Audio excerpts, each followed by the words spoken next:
அனைவருக்கும் வணக்கம். இன்னைக்கு நம்ம தெலுங்குல ரீசெண்டா ரிலீஸ் ஆயிருக்க ருத்ராங்கி படத்தோட கதையை பத்தி தான் பார்க்க போறோம். இந்த படத்தோட ஸ்டார்டிங் சீன்லயே பெரிய அரண்மனையா காமிக்கிறாங்க. அதுல ஜுவாலாபாய் அப்படின்ற ஒரு லேடி ஏதோ ஒரு விஷயத்த நினைச்சு யோசிச்சுக்கிட்டே இருக்காங்க. ஆனா அந்த சமயம் பார்த்த ஒரு நபர் ஓடி வந்து, நீங்க கூட்டு வரதா சொன்னவங்க எல்லாருமே இங்க வந்துட்டாங்க, கொஞ்சம் வெளியே வர முடியுமாமா அப்படின்ற மாதிரி கூப்பிட்டுக்கிட்டே இருக்கு. அவங்களும் வெளியே வராங்க. வந்து பார்த்தா ஒரு பொண்ணை கூப்பிட்டுக்கிட்டு ஒரு நபர் அங்க வந்து நிக்கிறாரு. நீங்க சொன்ன மாதிரியே நான் இவளை வளர்த்தி சொல்லி கொண்டு வந்துட்டேன். இதுக்கப்புறம் எதுவா இருந்தாலும் ஜுவாலாபாய் ஆனா நீங்க தான் சொல்லணும்னு சொல்ல, இதை கேட்டுக்கிட்டே இருந்த மல்லேஷோட பொண்ணு பாத்தீங்கன்னா பயங்கர கோவப்படுறாங்க. என்னோட அப்பா எவ்வளவு பெரிய வீரர்னு ஊர்ல எல்லாரும் சொல்லியிருக்காங்க. இந்த இடம் உங்க கையில இருக்கிறது கூட அவர் தான் காரணம்னு சொல்லியிருக்காங்க. இன்னும் எங்க கிட்ட இருந்து என்ன புடுங்கிறதுக்காக என்ன கூட்டு வந்திருக்கீங்க அப்படின்னு நம்ம எல்லாம் கோவமா பேச இவங்க அமைதிப்படுத்துறாங்க. மல்லேஷோட பொண்ணு நீ கிடையாது, இதை தெரிஞ்சுக்கணும் அப்படின்றதுக்காக தான் இங்க நான் உன்னை வர சொன்னேன். நீ இவ்வளவு நேரம் சொல்லிக்கிட்டு இருந்த இல்லையா, அது எல்லாமே என்ன நடந்தது அப்படின்றத டீட்டெயிலா சொன்னாதான் நீ எதுக்காக இங்க வந்திருக்கன்ற காரணம் புரியும்னு சொல்ல அப்படியே கட் பண்ணி சில வருஷங்களுக்கு முன்னாடி காமிக்கிறாங்க. மல்லேஷ் அண்ட் ருத்ராங்கி அப்படின்ற ரெண்டு குழந்தைகள் பாத்தீங்கன்னா சந்தோஷமா ஓடி ஆடி விளையாடிக்கிட்டே இருக்கும்போது அவங்க தாத்தா இதை பாக்குறாரு. இதுக்கு மேல நம்ம உயிரோட இருப்போமா இல்லையான்னு தெரியாது, உடல்நிலை வர சரியில்லை, இவங்க ரெண்டு பேருக்கும் ஒரு கல்யாணத்தை பண்ணி வச்சிடலாம் அப்படின்ற மாதிரி முடிவு பண்ணி மல்லேஷை கூப்பிட்டு தாலி எடுத்து கொடுத்து இந்த பொண்ணோட கழுத்துல கட்டுறாரு. அவனு கொஞ்ச நேரம் யோசிக்க, இந்த தாலியை கட்டுறது மூலமா நீங்க ரெண்டு பேரும் என்னைக்குமே ஒன்னாதான் இருப்பீங்க, ஆனா ஒருத்தருக்கு ஒருத்தர் விட்டு கொடுத்து வாழ பழகிக்கணும் அப்படின்னு நம்ம எல்லாம் சொல்ல மல்லேஷும் தாலியை கட்டுறான். அண்ட் சந்தோஷமா ருத்ராங்கி கூட நேரத்தை செலவிடுற மாதிரியும் காமிக்கிறாங்க. அப்படியே கட் பண்ணி உங்களோட தாத்தா இருக்காங்க இல்லையா, அவங்கள அந்த ஊர் ஜமீன் பாத்தீங்கன்னா வேலைக்கு வரலையா அப்படின்னு மாதிரி ஆளுங்களை விட்டு கூட்டிருப்பாரு. இந்த தாத்தாக்கு ரொம்ப உடம்பு முடியாததால என்னால வர முடியாது, என்னை விட்டுடுங்க யானு கெஞ்ச. ஆனா இவங்க எல்லாமே பாத்தீங்கன்னா விடுறதா தெரியல. இவரை கட்டி தரன்னு எடுத்துட்டு போய் ஒரு கட்டையில போட்டு கட்டி வச்சிடுறாங்க. ஆனா அங்க இருக்கிற ஜமீனும் பாத்தீங்கன்னா இவரை பயங்கரமா அடிக்க வச்சு, சொல்ற வேலையெல்லாம் பண்ண மாட்டீங்களோ, இப்ப நீ அடிபட்டே சாக போற அப்படின்ற மாதிரி அடிக்கும் போது ஒரு துடிப்பார் இல்லையா, அந்த வழியை பார்த்து ரசிக்கிட்டே இருக்காரு. இதை பார்த்து அந்த குட்டி பையனும் ஓடி வந்து இவரோட காலை பிடிக்கிற, என்னோட தாத்தாவை தயவு செஞ்சு விட்டுடுங்க, அவருக்கு உடம்பு முடியல அப்படின்ற மாதிரி கெஞ்சிக்கிட்டே இருக்கும்போது கூட இருக்க அந்த குழந்தைய தூக்கி அடிச்சு ஒரு வாரமா தூக்கி போட்டுட்டு இருப்பாங்க. இவன் இந்த சரி கெஞ்சிக்கிட்டே இருக்கிறதால அந்த ஜமீன் பாத்தீங்கன்னா உன் தாத்தாவை நான் விடணும் அப்படின்னா யூரினை குடிக்க சொல்லு அப்படின்ற மாதிரி சொல்லி படாத பாடு பார்த்துக்கிட்டு இருக்கா. இதை பார்த்திருந்த இந்த சிறுவனும் தன்னோட தாத்தாவை காப்பாற்றணும் அப்படின்றதுக்காக பாக்கெட்ல இருந்து ஒரு உண்டிக்கோல் எடுத்து அங்க இருக்க எல்லாரையும் அடிச்சு அந்த மண்ணை எல்லாத்தையும் தூவிட்டு தாத்தாவை தப்பிக்க வைக்கணும் அப்படின்ற மாதிரி முயற்சி பண்ற. ஆனா தாத்தாவால நகர முடியல. நீயும் ருத்ராங்கியும் எங்கேயாவது போய் சந்தோஷமா இருங்க, என்னால இங்க இருந்து நகர முடியாதுன்னு சொல்ல ருத்ராங்கிய பாக்குறா. அங்க ஓரமா படுத்து கிடக்குறாங்க. வாங்க தாத்தா போகலான்னு எழுப்பிக்கிட்டே இருக்க இவனோட தாத்தா அந்த இடத்துல இறந்து போறாங்க. பயத்துல இவனும் என்ன பண்றதுன்னு தெரியாம அங்க இருந்து வேகமா ஓடி போக மண்ணு எல்லாமே தெளிஞ்சு அந்த ஜமீன் பாத்தீங்கன்னா அங்க சுத்தி முத்தி பாக்குறாரு. அந்த பொண்ணு இங்கதான் இருக்கால, அவளை தூக்கி வச்சுக்கோங்க, எத்தனை வருஷம் ஆனாலும் சரி அவன் இங்கேயேதான் இருக்கணும், அவளை வளர்ந்ததுக்கு அப்புறமா நான் வச்சுக்கிறேன் அப்படின்னு மாதிரி சொல்லிட்டு இந்த பையனை விடாதீங்க, அவன் எங்க இருந்தாலும் அவனை தேடி கொள்ளுங்கடா நாளை அனுப்புறாரு. ஆனா அதே சமயத்துல இவருக்கு பாத்தீங்கன்னா பீம்ராவ் அப்படின்ற ஒரு நபர் பாத்தீங்கன்னா எதிரியா இருப்பார். என்னோட எதிரி ரெண்டு பேர் ஆயிட்டானுங்க, அந்த பீம்ராவை கொல்ல ஆள் அனுப்புகணும்னு சொல்ல அப்படியே கட் பண்ணி அந்த பீம்ராவை காட்டுறாங்க. வண்டியில ஒரு இடத்துல டிராவல் பண்ணிட்டு போய்கிட்டே இருக்கும்போது வண்டி பழுதாயி நிக்குது. இவரு என்னவா இருக்கும்னு இறங்க அந்த நபரோட ஆளுங்க எல்லாருமே இவர் சுத்து போட்டுடுறாங்க. இன்னையோட நீ தீந்த, இவனை தப்பிக்கவே விட்டுறாதீங்கடா அப்படின்ற மாதிரி புடிச்சுக்கிட்டு கத்தி எல்லாத்தையும் எடுத்துட்டு கொல்லணும்னு போக அந்த சமயம்னு பார்த்து அந்த மல்லேஷ் இருக்கான் இல்லையா, அவன் அங்க வந்து உண்டிக்கோளால் அடிச்சு அங்க இருக்கிற எல்லாரையும் காயப்படுத்தி விட்டுறான். இது அட்வான்டேஜை எடுத்துக்கிட்டு அந்த பீம்ராவும் சண்டையை போட்டு அங்க இருக்கிற எல்லாரையும் வீழ்த்திட்டு அப்படியே கட் பண்ண இவர் கூட மல்லேஷ் போகிற மாதிரியும் அங்க இந்த பீம்ராவோட மனைவியான மீராபாய் அப்படின்றவங்கள காமிக்கிறாங்க. வந்த உடனே உன்னோட புருஷனை இவதான் காப்பாத்தினா, இவன் இல்ல அப்படின்னா பொட்டு எழுந்துட்டு நின்னுகிட்டு இருப்படி அப்படின்ற மாதிரி சொல்லிட்டு உள்ள போக இவங்க வேக வேகமா மல்லேஷ் கிட்ட போறாங்க. அவனை நலன் விசாரிச்சுட்டு சாப்பிடுறியாப்பான்னு கேட்டு சாப்பாடு எல்லாத்தையும் கொடுக்க அவன் சாப்பிடுற வேகத்தை பார்த்து அங்க இருக்க எல்லாரும் ஒரு மாதிரி ஆயிடுறாங்க. இவ்வளவு சாப்பாடு சாப்பிடுறானே அப்படின்ற மாதிரி அங்க இருக்கிற பீம்ராவும் தனியா ஒரு இடத்துக்கு கூட்டு போய், இந்த வயசுல இவ்வளவு பலமா இருக்க, இன்னும் நிறைய சாப்பிட்டு வளர்ந்தேன்னு வையா ரொம்ப பலசாலி ஆயிடுவேன், அந்த பலத்தை எப்படி பயன்படுத்தணும் தெரியுமா அப்படின்னு மாதிரி ஒரு நபரை கட்டி தொங்க விட்டு அவர் அடிக்கிறது மூலமா இந்த பையனுக்கு நிறைய விஷயங்களை சொல்லித்தரார். ஆனா அப்பதான் பாத்தீங்கன்னா இவருக்கு அந்த ஜமீன் எதிரியா இருக்கா இல்லையா, அந்த விஷயத்த சொல்ல இந்த மல்லேஷ்க்கு சில விஷயங்கள் ஞாபகம் வர ஆரம்பிக்குது. தன்னோட தாத்தாவும் அவன் தான் கொன்னா அண்ட் ருத்ராங்கியும் புடிச்சுக்கிட்டா அப்படின்ற விஷயம். இதனால உங்களுக்கு நான் கண்டிப்பா உதவுறேன் சார், அந்த ஜமீனை நம்ம கண்டிப்பா கொள்ளலாம் அப்படின்ற மாதிரி ஆக்ரோஷமா இருக்க இவர் பாத்தீங்கன்னா நாட்கள் போகட்டும் அங்கிருந்து நகர்றாரு. அப்படியே கட் பண்ணி ரொம்ப வருஷம் கழிச்சு காமிக்கிறாங்க. இந்த பீம்ராவ் பாத்தீங்கன்னா ஊர் மக்கள் முன்னிலையில வேற ஒரு கல்யாணத்தை பண்ணி அந்த பொண்ணை ஊருக்கு கூட்டு வந்துட்டு இருப்பாரு. இதை பார்த்து அங்க இருக்க எல்லாருமே ஒரு மாதிரி நிக்க அந்த பொண்ணை இறங்கும்படி கேட்கிறாரு. ஆனா அவங்க பாத்தீங்கன்னா உங்களோட முதல் மனைவி வந்து என்னை வரவேற்காம நான் இறங்க மாட்டேன், என்ன சொல்லி கூட்டு வந்தீங்க நீங்கன்னு கேட்க இவர் ஸ்ட்ரைட்டா இவரோட முதல் மனைவியை பார்க்க போறாரு. அவங்களுக்கு பாத்தீங்கன்னா இந்த விஷயங்கள் எதுவுமே பிடிக்காது. குழந்தை இல்ல அப்படின்றதுனால தான் நான் இன்னொரு கல்யாணம் பண்ணிக்கிட்டேன், ஒழுங்கு மாதிரியா அவளுக்கு வந்து உபசரணை எல்லாத்தையும் பண்ணணும்னு சொல்ல. ஆனா இவங்க பாத்தீங்கன்னா இப்பயும் முடியாதுன்றாங்க. நான் இப்ப பிரெக்னெண்டா இருக்கேன், எதுக்காக இந்த மாதிரி வேலைகள் எல்லாத்தையும் பண்ணி பண்ணீங்கன்னு சொல்ல. ஆனா இதுக்கு இவர்கிட்ட பதில் இல்ல. இப்ப வரலன்னு வையேன், என்னோட உண்மையான முகத்தை பாப்ப அப்படின்ற மாதிரி மிரட்டி கூட்டு போக அப்பதான் உள்ள இருக்கிற லேடியை காமிக்கிறாங்க. இந்த கதைகள் எல்லாத்தையும் சொல்லிக்கிட்டு இருக்காங்க இல்லையா ஜுவாலாபாய், அவங்கதான் அது.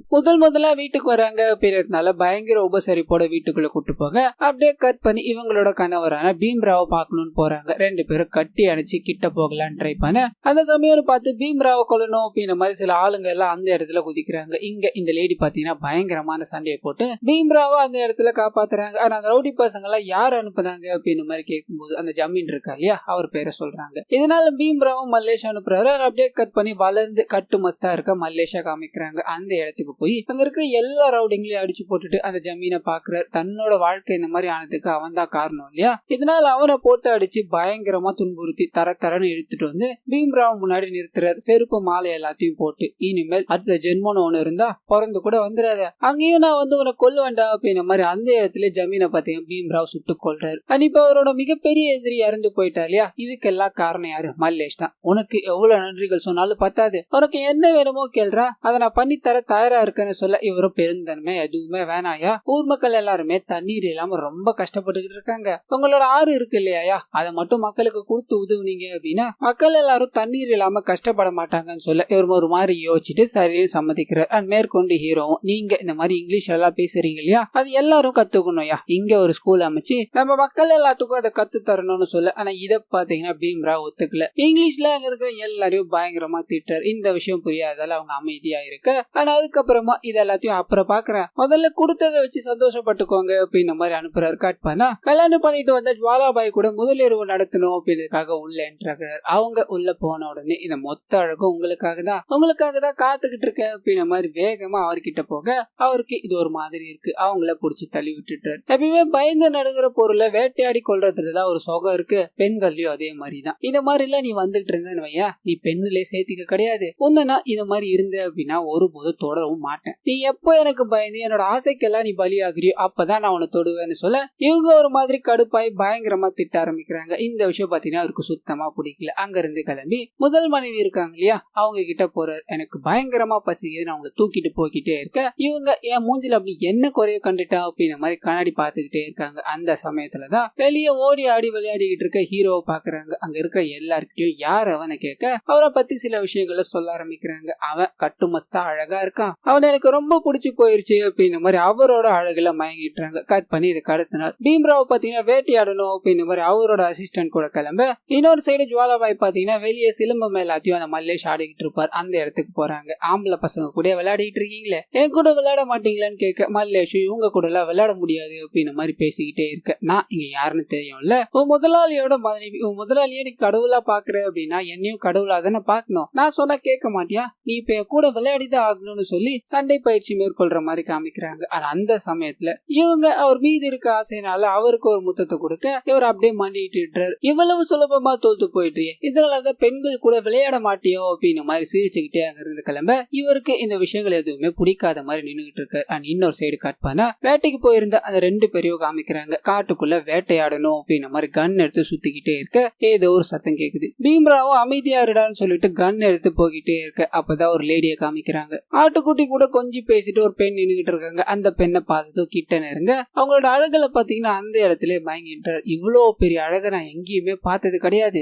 இந்த அழகை இறைவன் எதுக்காக இவ்வளவு நாள் என்கிட்ட இருந்து மறைச்சு வச்சுட்டா அப்படின்ற மாதிரி அவங்க கிட்ட போய் நீ யாருமா, உன் பேர் என்னமா அப்படின்ற மாதிரி தொட்டு தொட்டு பேசிக்கிட்டு இருக்காரு. எதுவுமே பதில் சொல்லாததால அவங்கள கூப்பிட்டுக்கிட்டு வண்டியில ஏத்தி உட்கார வச்சுட்டார். எதுவா இருந்தாலும் என்னோட அரண்மனைக்கு போய் பேசிக்கலான்னு வண்டி எடுக்க அந்த சமயம் பார்த்து ஒரு மனநலம் பாதிக்கப்பட்ட லேடி பாத்தீங்கன்னா கார் முன்னாடி வராங்க. எனக்கு கல்யாணம் பண்ணிக்கோங்க பீம்ராவ் அப்படின்ற மாதிரி கேட்டுக்கிட்டே இருக்க இவர் அவங்களை சுட்டு வீழ்த்தலான்னு போறாரு. அங்க பக்கத்துல இருக்கிற அசிஸ்டன்ட்டும் மனநலம் பாதிக்கப்பட்டவளை சுட்டீங்க அப்படின்னா உங்களுக்கு தான் அது அசிங்கமா இருக்கும், நீங்க வந்த வேலையை பாருங்க, வண்டியில பொண்ணு இருக்கால வண்டியை சீக்கிரமா எடுங்கன்னு சொல்ல இவர் வண்டி எடுக்க போறாரு. போய் பார்த்தா இவர் ஏத்தி வச்ச பொண்ணை காணும். எங்க போயிட்டாலும் அப்படின்ற மாதிரி சுத்தி முத்தி தேடி பாக்குறாரு. அவங்க எங்கேயுமே இல்ல அப்படின்னு தெரிஞ்சதும் கல்ல பயங்கர சோகத்தோட அங்க இருந்து கிளம்புறாரு. இன்னொரு சைடு கட் பண்ணா ஜுவாலாபாய் இருக்காங்க இல்லையா, மல்லேஷ் கூட நடந்த விஷயங்கள் எல்லாத்தையும் நினைச்சு பார்த்து அவர் மேல அப்படியே மயக்கத்துல கிடக்குற மாதிரி காமிக்கிறாங்க. இன்னொரு சைடு கட் பண்ணா வேட்டையை முடிச்சுட்டு வந்து பீம்ராவ் அவர் பாத்தீங்கன்னா ஒரு மாதிரி பிரம்மையிலேயே வந்து சாப்பிட கூட முடியாம அப்படியே நின்னுகிட்டே இருக்காரு. இத பார்த்த இவரோட மனைவியும் என்னாச்சு இவருக்கு, இங்க என்ன நடக்குது அப்படின்ற மாதிரி விசாரிக்க அங்க இருக்கிற அசிஸ்டன்ட் மூலமா ஒரு மூணாவது ஒரு பொண்ணை பாத்திருக்காரு. அந்த பொண்ணோட அழகுல மயங்கிட்டாரு அப்படின்ற விஷயம் தெரிய வருது. இவங்க ஒரு மாதிரி மாதிரி ரியாக்ஷன் கொடுக்குறாங்க. கட் பண்ணா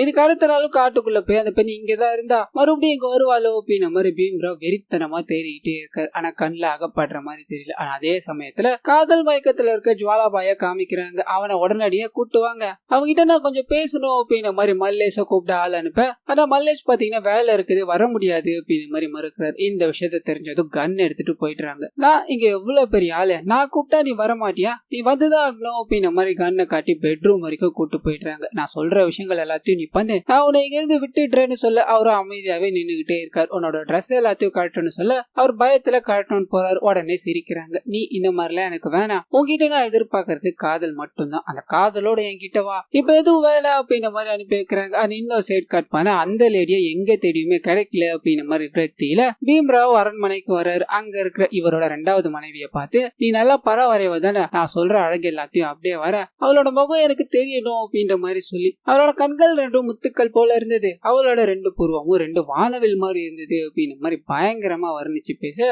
இந்த விஷயங்கள் எல்லாத்தையும் நோட் பண்ணி இவங்க ஒரு டிராயிங்க வரையறாங்க. அந்த அவுட்புட்டை கொடுத்துட்டு அங்க இருந்து கிளம்ப பீம்ராவ் அதை ஓபன் பண்ணி பாக்குறாரு. பார்த்தா இவங்களோட அசிஸ்டன்ட் இருப்பார் இல்லையா, அவரோட படத்தை தான் வரைஞ்சு வச்சிருப்பாங்க. பார்த்தது கடுப்பா அங்க இருந்து மூஞ்சில தூக்கி அடிச்சுட்டு போய்கிட்டே இருக்க மல்லேஷ் இவரை வந்து சந்திக்கிற மாதிரி காமிக்கிறாங்க. நான் யார்கிட்ட சொன்னாலும் அது நடக்குமா நடக்காதான்னு தெரியல, ஆனா உங்ககிட்ட சொன்னா கண்டிப்பா நீ நடத்தி கொடுப்பேன்னு எனக்கு தெரியும், அவளோட அழக இன்னும் என் கண்ணுக்குள்ளே நான் வச்சுக்கிட்டு இருக்க, அவ கருப்பு தேவதடா அப்படின்ற மாதிரி சில விஷயங்கள் எல்லாத்தையும் சொல்லி, இந்த மாதிரி ஒரு பொண்ணை இந்த நாட்டில் நான் இது வரைக்கும் பார்க்கல, அவ எங்க இருந்தாலும் அவரை கண்டுபிடிச்சு கூட்டுவாடான்னு சொல்லி அனுப்ப அப்படியே கட் பண்ணி அந்த லேடியை காமிக்கிறாங்க. அவங்களோட வீட்டுக்குள்ள யாரோ நுழையிற மாதிரி காமிச்சு, இதுக்கு அடுத்த நாள் காலையில ஹீரோ பாத்தீங்கன்னா அந்த லேடியை கையோட கூட்டு வர்றாரு. அவங்களும் பயத்திலே ஒரு கூட வந்துகிட்டே இருக்காங்க. கட் பண்ணா பீம்ராவ் அந்த பொண்ணை பார்த்ததும், நீ சொன்ன வேலைகள் எல்லாத்தையுமே செஞ்சு கொடுக்குற, என்னோட எனிமிய முதல்ல தூக்குன, ஆனா எதை கேட்டாலும் உடனே வந்து செஞ்சு கொடுத்த, இப்போ அந்த பொண்ணோட முகத்தை நீ பார்த்தது கூட இல்ல, நான் என்னோட வார்த்தைகளால சொன்னதை அப்படியே கண்ணு முன்னாடியே வந்து நிறுத்தி இருக்கியடான்ற மாதிரி கிட்ட போக,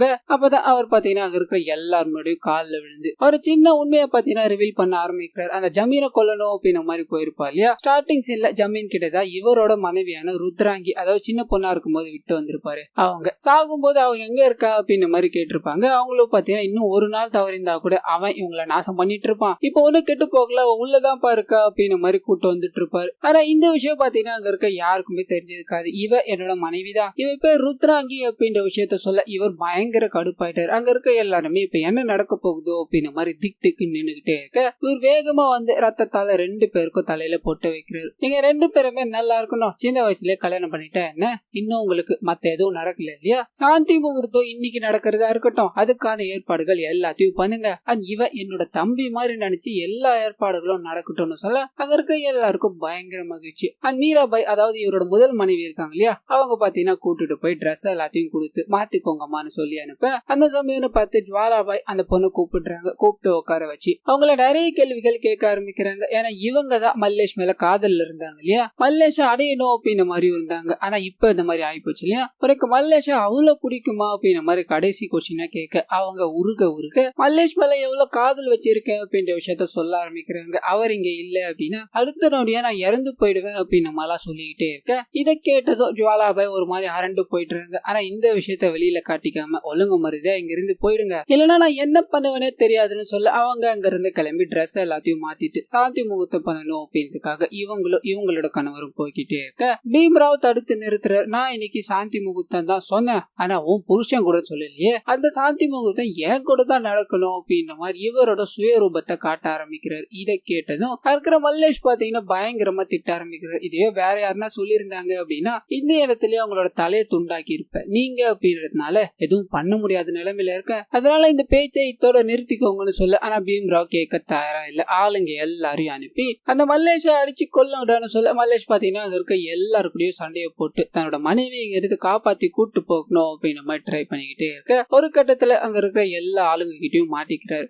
இவரோட மனைவி அவரை விட்டுடுங்க அப்படின்ற மாதிரி கெஞ்சிக்கிட்டு இருக்காங்க. பீம்ராவ் அங்க இருந்து கத்தி எடுத்துக்கிட்டு வேகமா வராரு. நீ இறந்தாதான் இவளை அடைய முடியும் அப்படின்னா உன்னை கொல்றதுல எனக்கு எந்த தயக்கமும் இல்ல, நான் சொன்னப்பயே அவளை அனுப்பி வச்சிருந்தேன் அப்படின்னா எல்லாத்தையும் முடிச்சுட்டு உன் கூட வாழணும் அப்படின்ற மாதிரி அனுப்பி வச்சிருப்பேன், இப்போ உன்னோட உயிரை நீ இழக்க போறப்பா அப்படின்ற மாதிரி அவரை கொல்லலான்னு போக பின்னாடி யாரோ கண்ணை தூக்கிட்டு வந்து நிக்கிறாங்க. யாருன்னு பார்த்தா அந்த ஜுவாலாபாய் தான். எதுக்காக இந்த மாதிரி பண்ணிட்டு இருக்கீங்க, அவங்கள போக விடுங்க, இல்லைன்னா உங்க தலை சேதரிடணும் சொல்ல இவர் எதுவுமே பண்ணாம நிக்கிறாரு. ஆனா அவங்களும் அங்க இருந்து கிளம்பின அடுத்த நொடியே பாத்தீங்கன்னா ஜுவாலாபாயை போட்டு அடிச்சிடுறாரு. என்ன காரியம் காரியம் பண்ணிருக்க, நீ எதுக்காக அவங்களே இருந்து தப்பிக்க விட்டன்னு கன் எடுத்துக்கிட்ட போக அவங்க ஒரு விஷயத்த சொல்ல ஆரம்பிக்கிறாங்க. நீங்க இன்னைக்கு சொன்னீங்க இல்லையா, வேட்டையாடி கொள்றதுலதான் சுகம் இருக்கு அப்படின்றது. இப்போ அவன் சரணடைஞ்சிட்டான், உங்க இடத்துல இருக்கா. இப்ப நீங்க வேட்டையாடாம அவனை கொல்லிங்க அப்படின்னா உங்களுக்கு எந்த கிக்குமே இருக்காது.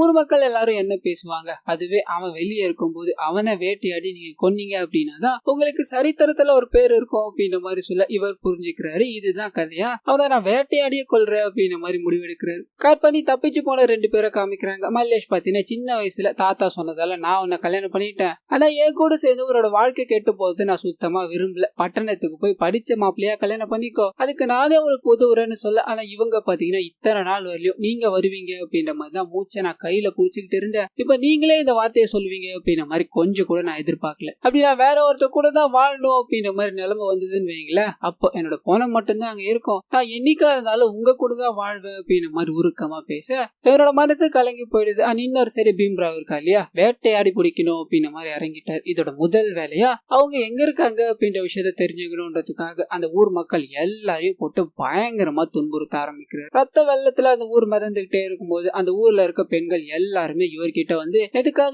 இந்த மாதிரி பண்ணிக்கிட்டு இருக்கீங்க, உங்களுக்கு என்ன வேணும்னு கேட்க ஓடி போனாங்க இல்லையா 2 பேர், அவங்க எங்க இருக்காங்க அப்படின்றது கண்டிப்பா உங்களுக்கு தெரியாமலாம் இருக்காது, ஆனா கேட்டா சொல்ல மாட்டீங்க நீங்க, எனக்கு அவங்க 2 பேரும் எங்க இருக்காங்க அப்படின்ற மாதிரி அவங்கள புடிச்சு வந்து கொடுத்துட்டீங்கன்னா ஊர்ல இருக்க எல்லாரையும் நான் விட்டுட்டேன்னு சொல்ல இவங்க வேற வழி தெரியாம அவங்க 2 பேரும் தனிமையில இருக்கும்போது அவங்கள போய் வழி மறிக்கிறாங்க. இதை பார்த்து இவங்க 2 பேருக்குமே அவங்க எவ்வளவு கஷ்டத்தை அனுபவிக்கிறாங்க அப்படின்னு மாதிரி புரிஞ்சிச்சு. அப்பதான் மனநல பாதிக்கப்பட்ட மாதிரி ஒரு லேடி இருந்தாங்க இல்லையா, அவங்க முன்னாடி வந்து பேசுறாங்க. எனக்கு எந்த பிரச்சனையும் இல்ல, நான் எதுக்காக இந்த மாதிரி நிலைமையில இருக்கேன்னு தெரியுமா அப்படின்னு மாதிரி ஒரு சின்ன பிளாஷ்பேக் ஒன்று ரிவீல் பண்றாங்க. இவங்க கல்யாணம் பண்ணிட்டு ஆசீர்வாதம் வாங்கணும் அப்படின்றதுக்காக பீம்ராவ் கிட்ட போயிருப்பாங்க. அவர் ஆசீர்வாதத்தை எல்லாத்தையும் பண்ணி அனுப்பி இவங்க தன்னோட மாமியார் வீட்டுக்கு போகணும் அப்படின்ற மாதிரி காட்டுக்குள்ள நடந்து போய்கிட்டு இருப்பாங்க. அந்த சமயம்னு பார்த்து வண்டி எடுத்துட்டு போய் நீங்க போங்க, ஆனா ஒரே ஒரு விஷயம் மட்டும் எனக்கு பாக்கி இருக்கு, இவ்வளவு பெரிய அழக உங்ககிட்ட நான் கொடுக்க விரும்பல, ஒரு 5 நிமிஷம் மட்டும் எனக்காக இந்த அழகை கொடுக்க முடியுமான்னு கேட்க இவங்க ஒரு மாதிரி ஆயிடுறாங்க.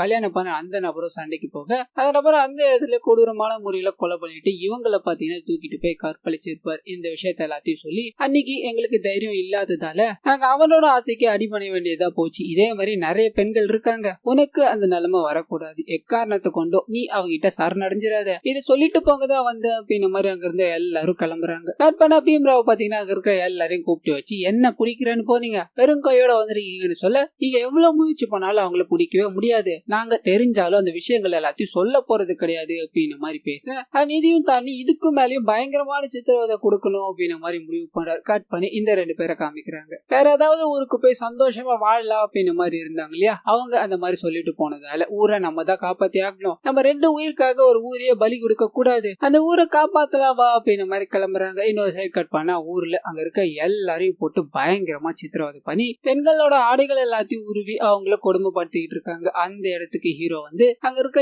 எல்லாரையும் அடிச்சு போட்டுட்டு இந்த இடம் இனிமேல் எங்களுக்கு சொந்தமானது, அவங்க கிட்ட போய் சொல்லுங்க, அவனோட அப்பாவோ அவனோட தாத்தாவோ யாருமே இந்த நிலத்துக்கு சொந்தமானவங்க கிடையாது, இனிமேல் எல்லாரும் அவங்களோட இஷ்டப்படிதான் வாழ்வாங்க அப்படின்னு மாதிரி அங்க இருக்க எல்லா ஆளுங்களையும் அடிச்சு அனுப்ப அவங்க போய் இந்த விஷயத்த சொல்றாங்க. இதை கேட்டுட்டு பீம்ராவ் பாத்தீங்கன்னா பயங்கர கடுப்பாயிட்டார். அவன் அந்த இடத்துல வந்தது மட்டும் இல்லாம இந்த மாதிரி எல்லாம் பேசிக்கிட்டு இருக்கானா, அவளை அடையணும் அப்படின்றதுக்காக நான் எந்த எல்லைக்கும் போவேண்டா, அந்த ஆறு எனக்கும் சொந்தமானது தானே, அதுல வர தண்ணீர் எல்லாத்தையும் நிறுத்துங்க, ஊர்க்காரங்களுக்கு தண்ணீரே போக கூடாதுன்னு சொல்ல அப்படியே கட் பண்ணி அந்த ஆறுல இருக்க எல்லா தண்ணீரும் நிறுத்துறாங்க. ஊர் மக்கள் எல்லாருமே தண்ணீர் இல்லாம அந்த இடத்துக்கு வந்து என்ன ஆச்சுன்னு கேட்கும் போது உங்க ஊர்லதான் இந்த மாதிரி பேசிட்டீங்க இல்லையா, அந்த பொண்ணை கூட்டு வந்து எங்க ஐயா கிட்ட விடுற வழியும் உங்களுக்கு தண்ணியே இல்லன்னு சொல்ல கட் பண்ணி ஊருக்குள்ள காமிக்கிறாங்க. தண்ணி இல்லாம என்ன பண்ண போறோம், இது கோடைக்காலம் அப்படின்றதுனால வாழ்வாதாரத்துக்கு என்ன பண்ணுவோம் அப்படின்னு மாதிரி விழிப்பீதி போக நாட்கள் போக ஆரம்பிக்குது. ஊர்ல இருக்க கொஞ்சம் கொஞ்சம் தண்ணியும் வத்தி மக்கள் குடிக்கவே தண்ணீர் இல்லாம பயங்கர கஷ்டப்படுறாங்க. ஆனா அந்த சமயத்துலதான் பாத்தீங்கன்னா மறுபடியும் பீம்ராவோட அசிஸ்டன்ட் வந்து இதுக்கு மேல உங்களுக்கு இந்த பிரச்சனை வேணுமா,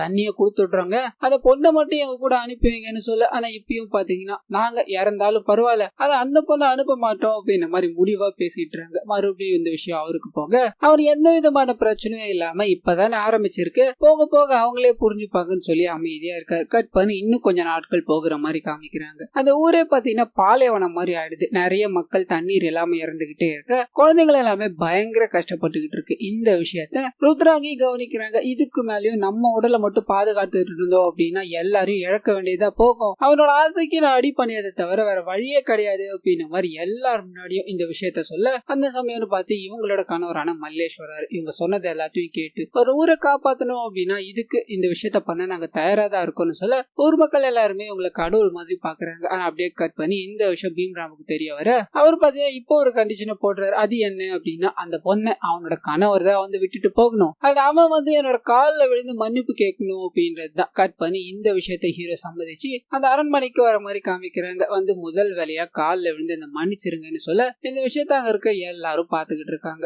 இங்க இருக்க பீம்ராவும் பயங்கரமா திட்டி எங்களை மாதிரி ஆளுங்க வளர்ந்ததுக்கான காரணமே உங்களை அடிமையாக்கி வச்சிருக்கணும் அப்படின்றதுக்காக தான். இது நடுவுல பூந்து எது எல்லாத்தையும் மாத்தணும்னு நினைச்சா முடியுமா உன்னால? சரி ஆனது ஆயிப்போச்சு, உன்னோட மனைவியை ரெடி பண்ணி என்னோட இடத்துக்கு கூட்டு வந்துரு. அவ இங்க வந்து அடுத்த நொடியே ஊர் மக்கள் எல்லாத்துக்கும் தண்ணீர் போகும்னு சொல்ல கல்லாக்கிக்கிட்டு இந்த விஷயத்த இவரோட மனைவி கிட்ட சொல்ல ஊர் மக்கள் எல்லாரும் சேர்ந்து நமக்காக இந்த விஷயத்த பண்ண போறாங்க, இவங்க கடவுளை மாதிரி நம்ம அனுப்பி வைக்கணும் அப்படின்ற மாதிரி நிறைய சடங்குகள் எல்லாத்தையும் பண்ணி அவங்கள ஒரு தெய்வமா வணங்கி அனுப்பி வைக்கிறாங்க. அப்படியே கட் பண்ணி அரண்மனையில காமிக்கிறாங்க. உள்ள போய் தன்னோட மனைவியை பீம்ராவ் கிட்ட கொடுத்துட்டு இவர் தனியா ஒரு இடத்துல உட்காந்து கண் கலங்கிட்டு இருக்காரு. ஆனா அப்படியே கட் பண்ணா இவரோட மனைவி கிட்ட பீம்ராவ் கொஞ்சம் கொஞ்சமா நெருங்கிக்கிட்டே இருக்காரு. தனிமையில உட்காந்துக்கிட்டு இருக்க ஹீரோ கிட்ட பாத்தீங்கன்னா ஜுவாலாபாய் வந்து பேச ஆரம்பிக்கிறாங்க. அப்பவே நான் சொன்னேன் இங்க இருந்து போயிடுங்க, யாருமே கேட்கல. இப்ப கூட ஒண்ணும் இல்ல, அவனை கொன்னுட்டு அந்த அரசவை பதவி எல்லாத்தையும் நான் உனக்கு தரேன், நீ இதை எடுத்துக்கிறியா அப்படின்ற மாதிரி கேட்க. ஆனா இவர் பாத்தீங்கன்னா ஊர் மக்களுக்கு தண்ணீர் கிடைக்கணும், இதுல ஏதாவது பண்ணி எதுவும் ஆயிடக்கூடாது அப்படின்றதுக்காக அவங்களோட கால்கள்ல விழுந்து இந்த பிரச்சனையை நான் அமைதியான முறையில முடிக்கணும்னு பாக்குறேன்னு சொல்றாரு. இன்னொரு சைடு கட் பண்ணா பீம்ராவோட முதல் மனைவி பிரெக்னெண்டா இருக்காங்க அப்படின்ற மாதிரி சொல்லியிருந்தோம் இல்லையா, அவங்களுக்கு பாத்தீங்கன்னா அப்ப நேர மாசமா இருக்கும், குழந்தை பிறக்க போகிற நிலைமையில இருக்கிறதால அங்க இருக்க எல்லாருமே அவங்களுக்கு பிரசவம் பார்த்துக்கிட்டு இருக்காங்க. இன்னொரு சைடு பீம்ராவ் ருத்ரங்கி கிட்ட நெருங்கிட்டு இருக்காரு. அந்த சமயம் பார்த்து அவங்களோட வாயில நுர தள்ளி பொத்துன்னு கீழே விழ பீம்ராவோட முதல் மனைவிக்கு குழந்தை பிறகுது. அப்படி இங்க காமிக்கிறாங்க. அந்த குழந்தை பிறந்ததும் அவங்க பாத்தீங்கன்னா சாகர தருவாயில இருப்பாங்க. ஜுவாலாபாய் கிட்ட வந்து நீ தான் இந்த குழந்தைய எப்படியாவது காப்பாத்தணும், இங்க இருக்கிற சூழல்ல இந்த குழந்தை வளரக்கூடாது அப்படின்னு மாதிரி நான் நினைச்சுக்கிட்டு இருக்கேன், இது இண்டிபெண்டா வளரணும், அதுக்கு நீங்க தான் பொறுப்பு அப்படின்னு மாதிரி நம்ம ஹீரோ இருக்கா இல்லையா அவரை கூப்பிடுறாங்க. அவருக்கால குழந்தைய ஒப்படைச்சு நீ இந்த குழந்தைய பத்திரமா பாத்துப்ப அப்படின்னு மாதிரி நம்புறேன், உடனே என்னோட பையன் மாதிரி தான் பாத்துக்கிட்டு இருந்தேன், நடந்த எல்லா சம்பவத்துக்கும் நான் மன்னிப்பு கேட்கிறேன்னு பேசிக்கிட்டே இருக்கும்போது அந்த இடத்துல இவங்களோட உயிர் பிரியுது. ஆனா அதே சமயத்துல பீம்ராவோ இவரோட பேரை சொல்லி காத்திக்கிட்டே இருக்க இவர் வேக வேகமா உள்ள போறாரு. என்னடா பண்ணி வச்சிருக்க, பணத்தை கூட்டிட்டு வந்து என்னோட ரூமுக்குள்ள விட்டு வச்சா நான் என்னடா பண்றதுன்னு கேட்க இவருக்கு ஒன்னும் புரியல. அவங்கள போய் பார்த்தா ருத்ராங்கி நொர தள்ளி போய் இறந்து போய் கிடக்குறாங்க. அப்பதான் ஒரு விஷயம் ஞாபகம் வருது, அவங்க சொல்லியிருப்பாங்க இல்லையா நான் வேற ஒருத்தர் கூட வாழணும்னு நினைச்சா என்னோட பணம் மட்டும்தான் வாழும் அப்படின்ற விஷயம், அதுதான் நடந்திருக்கும். அவங்க விஷத்தை குடிச்சு இறந்து போயிட்டு இருப்பாங்க. என்னோட மனைவி இறந்து போனதை பார்த்ததே ஒரு ஆள் நம்பவே முடியல. ஆனா அந்த சமயம் பார்த்து அங்க இருக்க பீம்ராவும் இவரை கொல்லணும்னு வர அந்த இடத்துல பயங்கரமான சண்டை போக ஆரம்பிக்குது. ஆனா அப்படியே கட் பண்ணி ஊர் மக்கள் எல்லாத்துக்கும் தண்ணி கொடுக்கணும் அப்படின்னு மாதிரி முடிவு பண்ணிட்டாங்க இல்லையா. அந்த தண்ணீர் எல்லாத்தையும் குடிச்சுக்கிட்டே இருக்கும்போது எல்லாரும் மயக்கம் போட்டு பொத்து பொத்துன்னு விழுந்துகிட்டு இருக்காங்க. அப்பதான் தெரிய வருது தண்ணீர்ல விஷம் கலந்துருக்காங்க அப்படின்ற விஷயம். இதனால பீம்ராவை உயிரோட விடக்கூடாதுன்னு எல்லாரும் அந்த அரண்மனை முன்னாடி வந்து நிக்க